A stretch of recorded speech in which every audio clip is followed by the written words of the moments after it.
কষি কি আমি হলো চিংড়ি মাছের মালাইকারি রান্ধিছি বুঝিছেন। তা হলো পেঁয়াজ রসুন ছাড়া কিন্তু নারকেলের দুধ দিয়ে রান্ধিছি। তা কী দিয়ে কিরাম করে রান্ধিছি সেটাই হলো আপনাকে সাথে একটু শেয়ার করতেছি বুঝিছেন। আবার কোনো কিছু না দেওয়ালে আপনাকে আমার আবার পেটের ভাত হজম হয় না।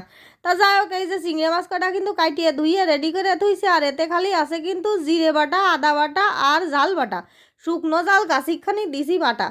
আর এই ঝাল ঝাল আর এলো একটু মিষ্টি মিষ্টি হবে কিন্তু এই চিংড়ি মাছের মালাইকারিটা। অনেকেই অনেক রকম করে রান্ধে, তা আমার আবার রান্না বান্নার সিস্টেম অন্যরকম বুঝছেন। অনেকেই কয় বলে আমি উল্টো পাল্টা রান্ধি বাড়ি। তা যাই হোক, যে আমি রান্ধি বাড়ি সবাই আবার খুব সুন্দর করে মজা করে খায়। তাই এতে কিন্তু নারকেলের দুধ করে থুয়ে দিছি বুঝেছেন। কি সুন্দর গোনা দেখেছেন। কারণ হলো নারকেলটা ব্লিন্ডারে কিন্তু আমি ভালো করে বাইটিয়ে তারপরে চিপে চিপে নিছি।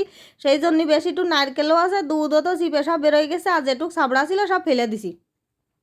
কড়াইতে কিন্তু তেল গরম হয়ে গেছে, তার মধ্যে চিংড়ি মাছ কটাও ছেড়ে দিছে। এবার চিংড়ি মাছ কটা হলুদ লবণ দিয়ে একটু বেশ লাল লাল করে বাইজে নিতে হবে।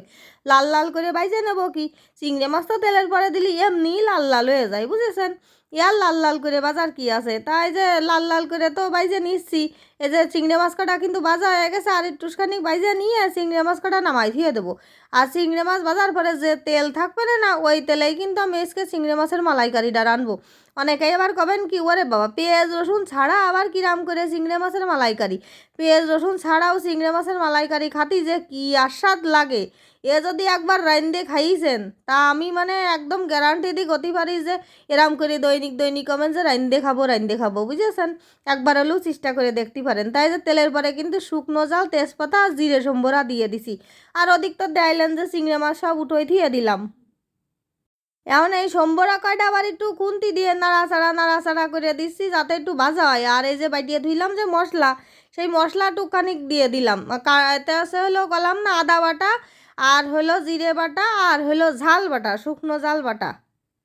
আমি কলাম না যে পেঁয়াজ রসুন আজকে কিচ্ছু দেবো না, শুধু এরম করেই রান্না করবো। যাই হোক, মশলাটা ভালো করে বেশ কষাই নিয়ে তেল যখন ছাড়বে সেই সময় হলো হলুদ লবণ আর 2 চামচ চিনিও কিন্তু দিয়ে দিতে হবে। কারণ এই চিংড়ি মাছের মালাইকারিটা কিরাম হয় জানেন, একটু মিষ্টি মিষ্টি ঝাল ঝাল বুঝেছেন।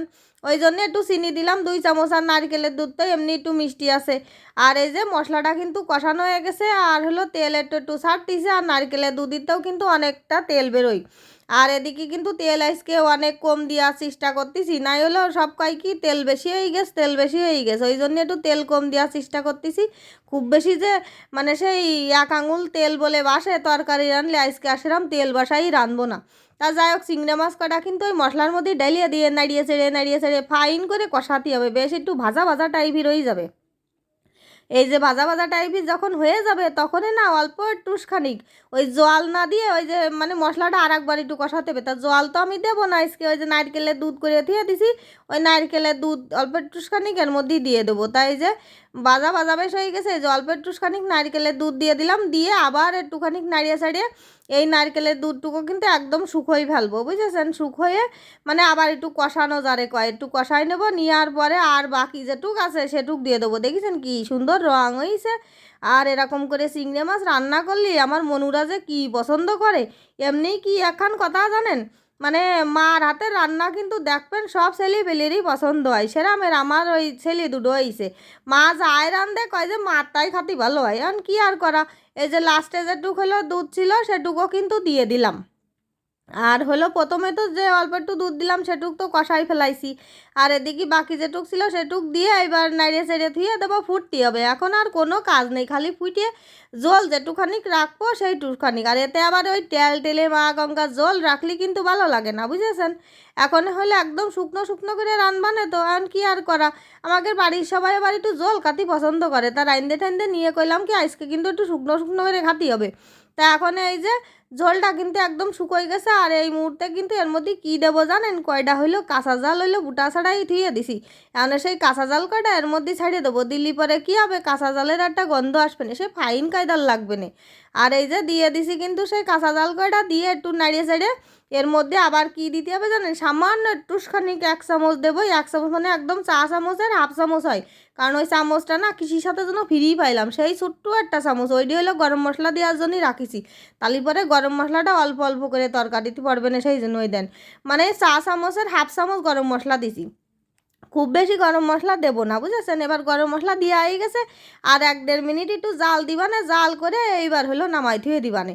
আর এই যে তেল কিন্তু খুব বেশি বাসতিছে না, কারণ ওই যে কলাম না তেল বেশি হয়ে যায় বলে সব সময় খালি কাপাতি থাকে তেল বেশি রান্ধেছো, মানে তেল বেশি দিয়ে রান্ধেছো, সেই জন্য আজকে তেল অল্প দিয়ে রান্ধিছি। তারপরেও খাতি যে কি আস্বাদ হয়েছে তা আর কি কব।